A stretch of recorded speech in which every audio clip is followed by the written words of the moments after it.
আব্দুল্লাহ বিন তামের ওই মুরব্বী ব্যক্তিকে ডাক দা বলে, চাচা যান, আপনাকে চিনতে পারলাম না, আপনি গাছের নিচে বসে কি জিকির করতে আছেন, কি করতে আছেন? তখন মুরব্বী ব্যক্তি ওই যুবককে ডাক দে বলে, মান আনতা, তুমি কে গো, মাসমুকা, তোমার নাম কি? তখন সে ডাক দে বলে, আমার নাম হলো আব্দুল্লাহ বিন তামের। বলে, তুমি কোথা থেকে আসছো? বলে, আমি জাদুকরের কাছ থেকে চলে আসছি, জাদু বিদ্যা শিক্ষা করে আমি চলে আসছি। বলে, জাদু বিদ্যা দ্বারা তুমি কি করবে? কয়ে, জাদু বিদ্যা দ্বারা একটা হবে আমার পেশা, জাদু বিদ্যা দ্বারা আমি মানুষের সঙ্গে ঝগড়া লাগাই দিব। সরকার আমাকে জাদুবিদ্যা শিক্ষার জন্য জাদুকরের কাছে পাঠিয়েছে। তখন ওই আব্দুল্লাহ বিন তামেরের চেহারার দিকে তাকাইয়া ওই আল্লাহর ওলি বৃদ্ধ বাবা তার চেহারার দিকে তাকাইয়া প্রথম লম্বারে হাসলেন, দ্বিতীয় লম্বারে তার চেহারার দিকে তাকাইয়া ওই আল্লাহর ওলি বৃদ্ধ ব্যক্তি কাঁদলেন। যুবক ডাক দেয়া বলে, চাচা, বুঝতে পারলাম না, আপনি আমার চেহারার দিকে তাকাইয়া প্রথম লম্বরে কাঁদলেন, দ্বিতীয় লম্বরে আমার চেহারার দিকে তাকাইয়া হাসলেন, কারণ বুঝতে পারলাম না। আল্লাহর ওলি আব্দুল্লাহ বিন তামেরকে ডাক দা বলে, ওরে আব্দুল্লাহ বিন তামের, তোমার চেহারার দিকে তাকাইয়া আমি এর জন্য কাঁদিতেছি যে আল্লাহ পাক রব্বুল আলামিন তার নিজ কুদরতি হাত দ্বারা তোমার চেহারাটা বানাইছে। ওরে আব্দুল্লাহ, ওই এলাকার মধ্যে আমি বহু যুবক দেখছি, কিন্তু তোমার মতো সুন্দর চেহারার যুবক আমি আর কাউকে দেখি নাই। এর জন্য তোমার চেহারার দিকে তাকাই আমি কাঁদলাম। তুমি যেই জাদুবিদ্যা শিক্ষা করে আসছো, ওই জাদুবিদ্যা যদি তুমি অন্তরে ধারণ করিয়া যদি মরে যদি যাও রে আব্দুল্লাহ, তাহলে তোমার জাহান্নাম ছাড়া কোন গতি নাই। এর জন্য আমি তোমার চেহারার দিকে তাকাইয়া তোমার দরে হইয়া আমি তোমার চেহারার দিকে তাকাইয়া কাঁদলাম। ওরে আব্দুল্লাহ, তুমি কি জানতে চাও দ্বিতীয় নম্বরে তোমার চেহারার দিকে তাকাইয়া আমি কেন হাসলাম রে আব্দুল্লাহ? আব্দুল্লাহ ডাক দে বলে, চাচা যান, আমি জানতে চাই কেন আমার চেহারার দিকে তাকাইয়া হাসলেন। তখন আল্লাহর ওলি আব্দুল্লাহ বিন তামেরকে ডাক দে বলেন, ওরে আব্দুল্লাহ বিন তামের, তোমার চেহারার দিকে তাকাইয়া আমি এর জন্য হাসলাম। ওরে আব্দুল্লাহ, তুমি যদি এই মুহূর্তে যদি আমার কাছে যদি আমার হাতে হাত রাইকা যদি কালিমা পয়রা যদি ইসলাম ধর্ম যদি গ্রহণ করে রে আব্দুল্লাহ, আসমানের নিচে জমিনের উপরে তোমার চাইতে আর সম্মানিত মানুষ হতে পারে না। বলেন সুবহানাল্লাহ। তখন ওই যুবক ডাক দা বলে, ও চাচা, বুঝতে পারলাম না, কালিমা যদি আমি যদি গ্রহণ করি তাহলে আমার ফায়দা কি হবে? তখন আল্লাহর ওলি আব্দুল্লাহ বিন তামেরকে ডাক দা বলেন, ওরে আব্দুল্লাহ বিন তামের, তুমি যদি কালিমা যদি পড়ো তাহলে তোমার কলবের মধ্যে পরিবর্তন চলে আসবে। আসমানের নিচে জমিনের উপরে দুনিয়ার কোনো মানুষ যদি জান্নাতি মানুষ যদি দেখতে চায় রে আব্দুল্লাহ, তোমার চেহারার দিকে তাকাইলে জান্নাতি মানুষের দিদার লাভ করতে পারবে রে আব্দুল্লাহ। তখন ওই আব্দুল্লাহ আল্লাহর ওলি বৃদ্ধ ব্যক্তিকে ডাক দা বলে, চাচা যান, তাহলে আপনি আমাকে এই মুহূর্তে কালিমা পড়ায় মুসলমান বানায়া দেন। সঙ্গে সঙ্গে আব্দুল্লাহ বিন তামের আল্লাহর ওলির হাত ধইরা কালিমা পয়রা মুসলমান হয়ে গেছি। আমার মুসলমান বাপ, কালিমা পয়রা মুসলমান হয়ে যাওয়ার পরে ওই যুবক আল্লাহর ওলিকে ডাক দে বলে, ওগো আল্লাহর ওলি, আমি কালিমা পড়ে মুসলমান হইছি, মুসলমান হওয়ার পরে আমার অন্তরের মধ্যে তো শান্তি পাচ্ছি না। তখন আল্লাহর ওলি ডাক দে বলেন, এবার আসো আসো আসো, আমার বুকুর মধ্যে তোমার বুকটা লাগাই।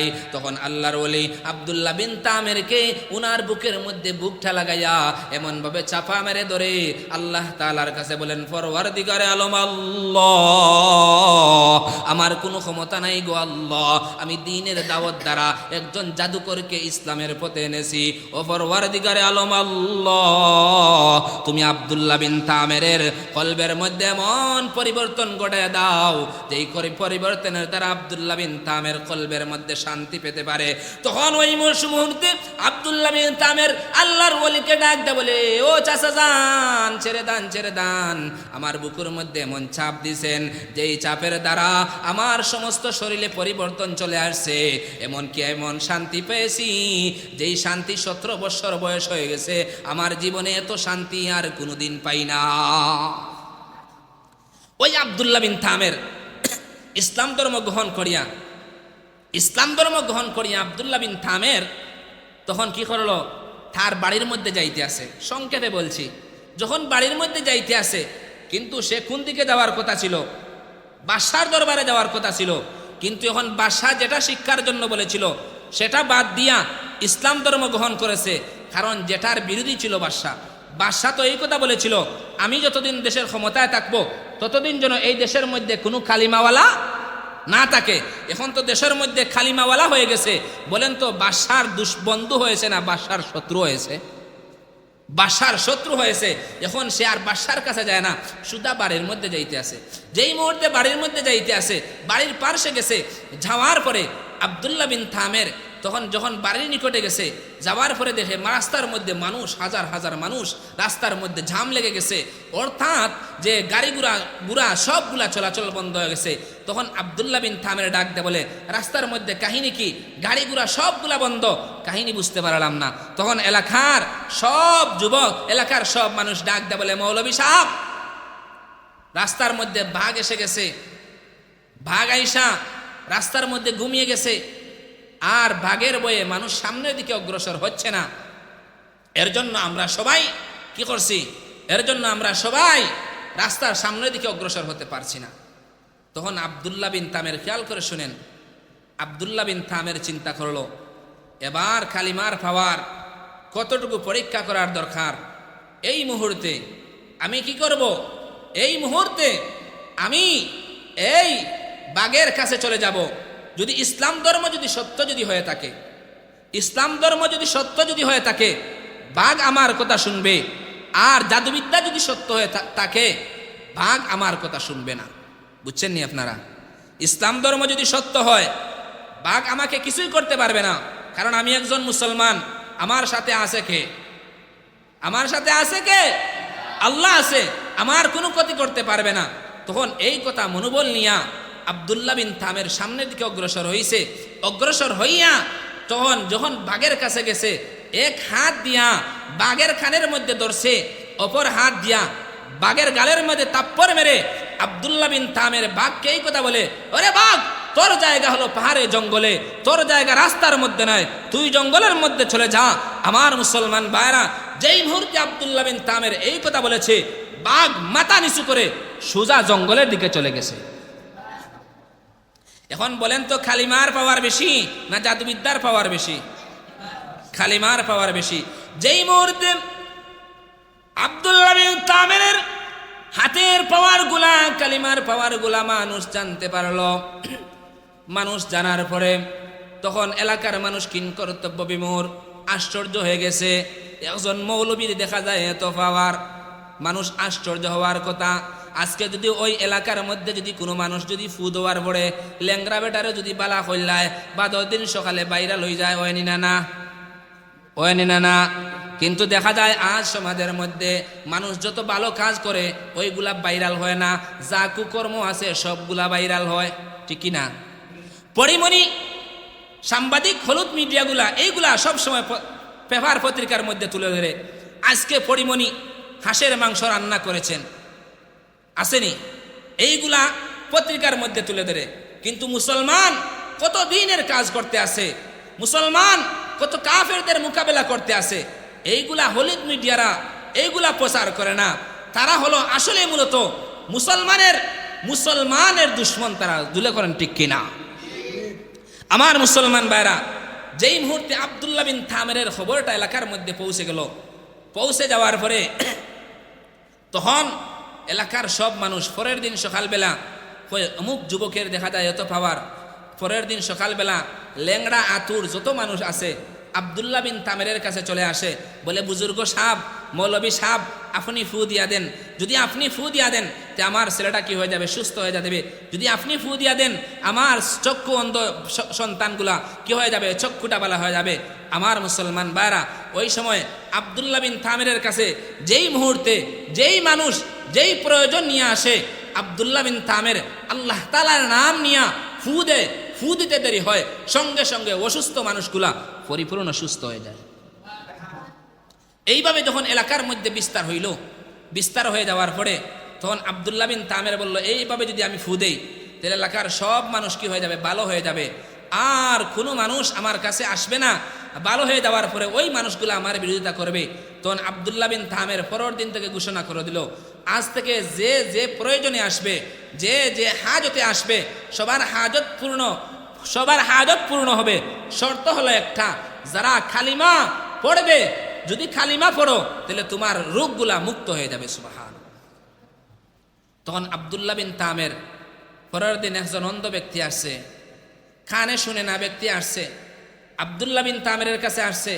তখন আব্দুল্লাহ বিন তামের ডাকটা বলে, তোমার সমস্যা কি? বলে, আমি কানে শুনি না। বলে, কানে শুনো না? আব্দুল্লাহ বিন তামের বলছে, আমি তোমাকে ফু দিব। ফু দেওয়ার পরে তুমি যদি সুস্থ যদি হয়ে যাও তাহলে বলো ইসলাম ধর্ম গ্রহণ করবে, আর যদি সুস্থ যদি না হও তাহলে যেইভাবে আছে সেইভাবে থাকবে, কোনো আপত্তি থাকবে না। এই আমার প্রস্তাবে কি তুমি রাজি? তখন যুবক ডাক বলে, আব্দুল্লাহ বিন তামের, এতদিন ধরে কানে শুনি না, নিজের সন্তানের বাপ টাকাটা পর্যন্ত শুনতে পারে না, নিজের স্ত্রীর আপন ডাকগুলা শুনতে পারে না, নিজের মার আপন ঢাকগুলা শুনতে পারে না, নিজের বাইয়ে যে ঢাক দেয় ওই ঢাকগুলা শুনতে পারে না। আব্দুল্লাহ বিন তামের, কথা দিতেছি, ওয়াদা করতেছি, তুমি ফু দেওয়ার পরে যদি আমি যদি সুস্থ যদি হয়ে যাই, ও আব্দুল্লাহ বিন তামের, তোমার হাতে হাত রেখা সঙ্গে সঙ্গে আমি কালিমা পড়া মুসলমান হয়ে যাবো। সুবহান। আমার মুসলমান বারাম, ওই সময় আব্দুল্লাহ বিন তামের থার খানের মধ্যে হাত বুলায় ডাক দে বলে, পরওয়ারদিগারে আলম আল্লাহ, আমার কোনো ক্ষমতা নাই, আমার কোনো পাওয়ার নাই, আমার কোনো কিছু নাই গো আল্লাহ। ও পরওয়ারদিগারে আলম আল্লাহ, যে যুবকটাকে আমার সামনেই দেখতে আসো গো আল্লাহ, ওই যুবকের কানের মধ্যে আমি হাত বুলাইয়া তোমার নাম নিয়া তোমার দিন প্রচারের জন্য তাকে আমি ফু দিলাম গো আল্লাহ। তুমি যদি এই মুহূর্তে যদি তাকে যদি সুস্থ করে দাও গো, সে বলতেছি কালিমা পরে মুসলমান হয়ে যাব। পরওয়ারদিগারে আলম আল্লাহ, যে ইউসুফ জুনওয়াত বাদশা চেয়েছিল এই দেশের মধ্যে যেন কোনো কালিমাওয়ালা না থাকে, এই দেশের মধ্যে যেন কোনো কালিমাওয়ালা না থাকে। ও আল্লাহ, আমি চাই আমার দ্বারা এই দেশের মধ্যে দিন প্রচার করে দিতে। আল্লাহ, তুমি ওই যুবকটাকে তুমি কি করে দাও, সুস্থ করে দাও।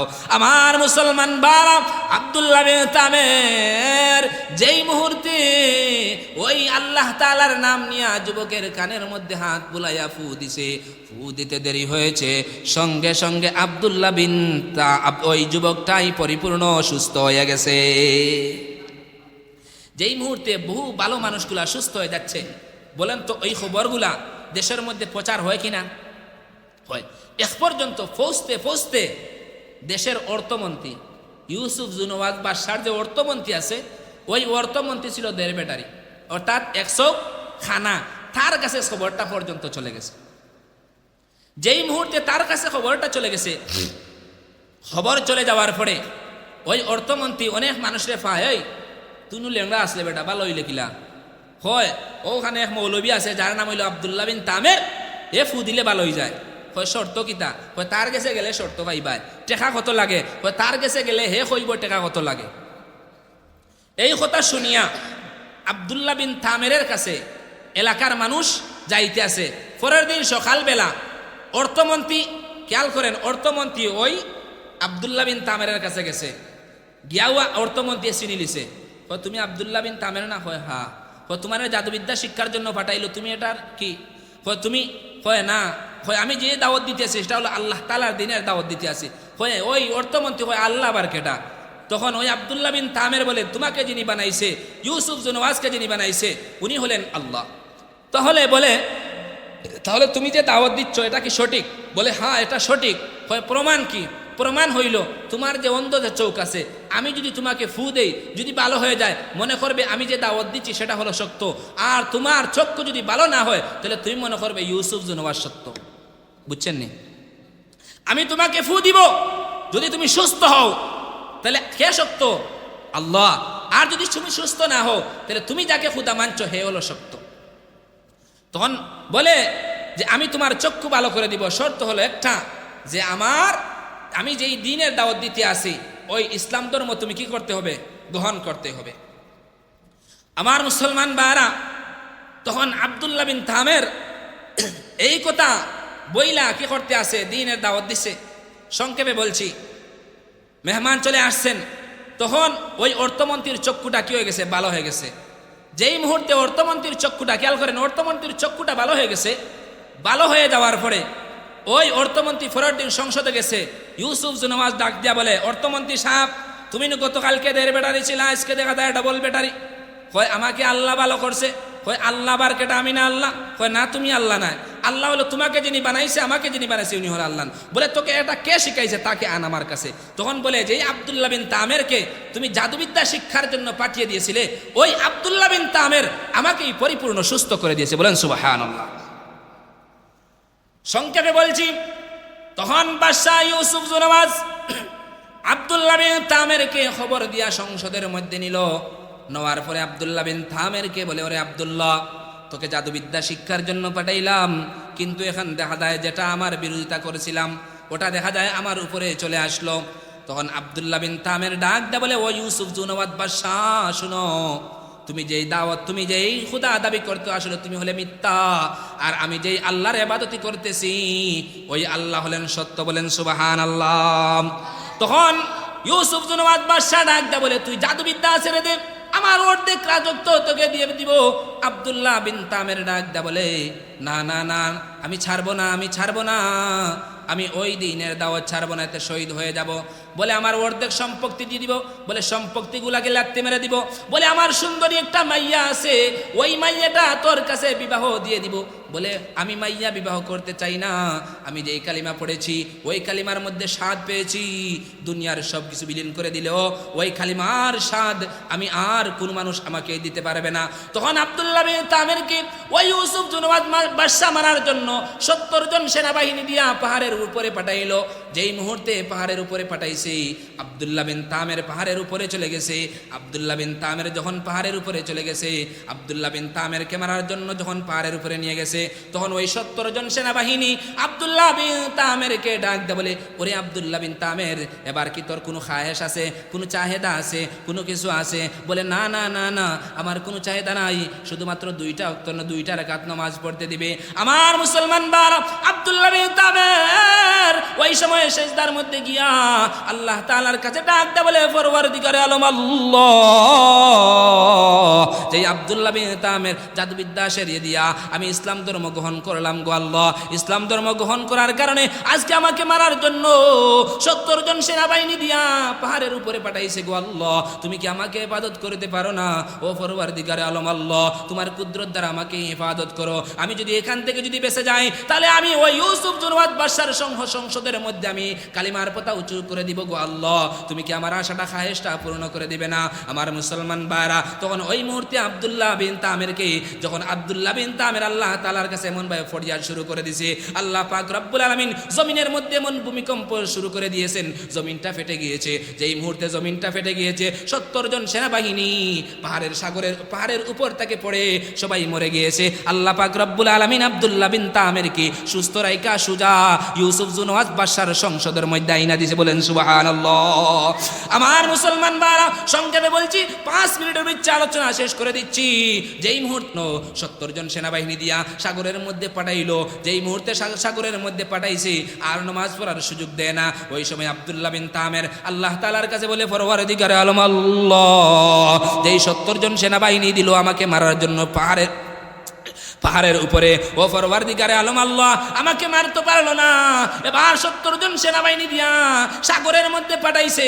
আল্লাহ গো, এবার যদি আমাকে যদি মেরে দে, তাহলে মানুষ বলবে তোমার ক্ষমতা পাহাড়ের মধ্যে চলে, তোমার ক্ষমতা সাগরের মধ্যে চলে না। আল্লাহ তুমি কি পারো না আমি আব্দুল্লাহ বিন তামেরকে ওই সাগরের মধ্যে হেফাজত করতে? আমার মুসলমান ভাইরা, ওই সময় আল্লাহ পাক রব্বুল আলামিন সাগরের মধ্যে এমন একটা জোয়ার সৃষ্টি করে দিয়েছেন, যেই জোয়ারের দ্বারা নৌকাগুলা ভেঙে চুরমাচুর হয়ে গেছে। আল্লাহ পাক রব্বুল আলামিন আব্দুল্লাহ বিন তামেরকে একটা তখতার উপরে উঠাইয়া সশরীরে সুস্থ অবস্থায় সাগরের কিনারে আইনা দিছে। বলেন সুবহানাল্লাহ।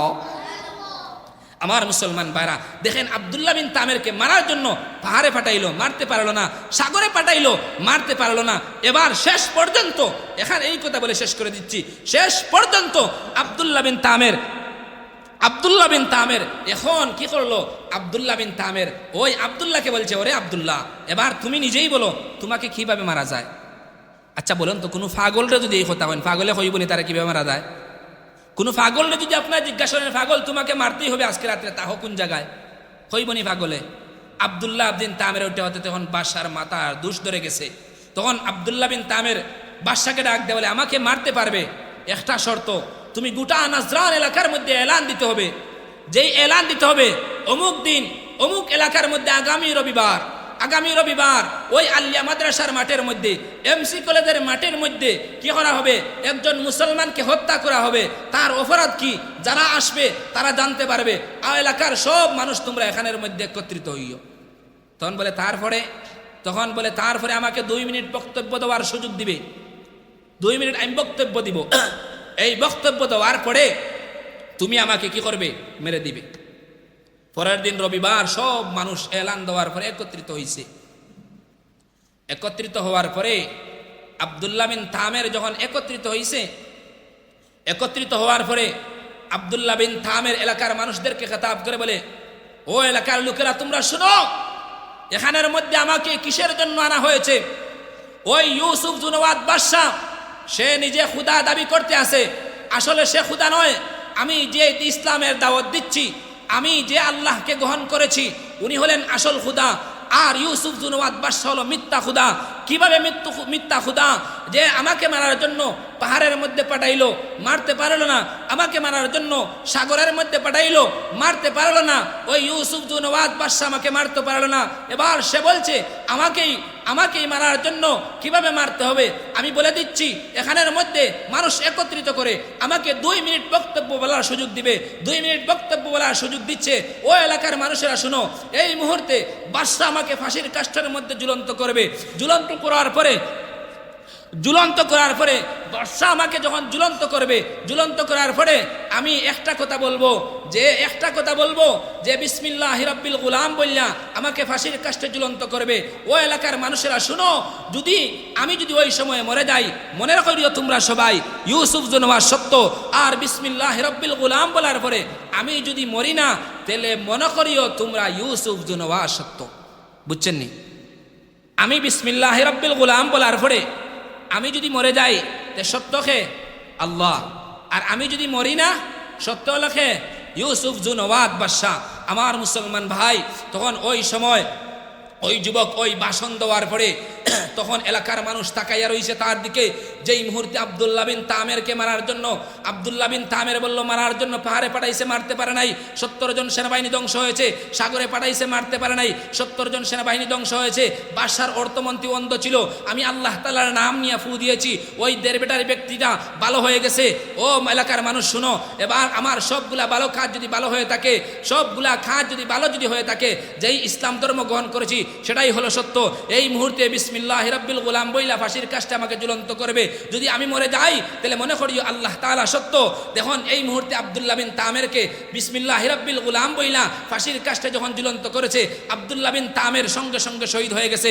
তখন এলাকার সব আকলমন বুদ্ধিমন মানুষগুলা বুঝতে পেরেছে যে এই মুহূর্তে আব্দুল্লাহ বিন তামের মরে গেছে, তাহলে আব্দুল্লাহ বিন তামের যে ইসলাম গ্রহণ করেছে এটাই হলো সত্য ধর্ম, আর ইউসুফ জুনওয়াদ হলো মিথ্যা। তখন এলাকার হাজার হাজার মানুষগুলা একই মঞ্চের মধ্যে একই বাক্যে আওয়াজ দেয়, বলে ও ইউসুফ জুনওয়াদ বাদশা, শুনে রাখো, আব্দুল্লাহ বিন তামের যেই রবের নামে শহীদ হয়েছে, আমরা সকল সেই রবের উপরে ঈমান আইনা কালিমা পড়া মুসলমান হয়ে গেলাম। সুবহানাল্লাহ। দেখেন আমার মুসলমান ভাইরা, যেই বাদশা চেয়েছিল এই দেশ থেকে কালিমা মিটিয়ে দিবে, আল্লাহ পাক রব্বুল আলামিন আব্দুল্লাহ বিন তামেরের মাধ্যমে যে ওই যুবকের মাধ্যমে ওই দেশের মধ্যে ইসলামের পতাকাকে কি করে দিয়েছেন, উঁচু করে দিয়েছেন। ওই আব্দুল্লাহ বিন তামের ইসলাম ধর্ম গ্রহণ করার কারণে ওই বাদশা তখন কি করলো, গর্ত খনন করিয়া আব্দুল্লাহ বিন তামেরকে ওখানের মধ্যে এলাকার বহু মুসলমানদেরকে ওখানের মধ্যে কি করে দিয়েছে, শহীদ করে দিয়েছে।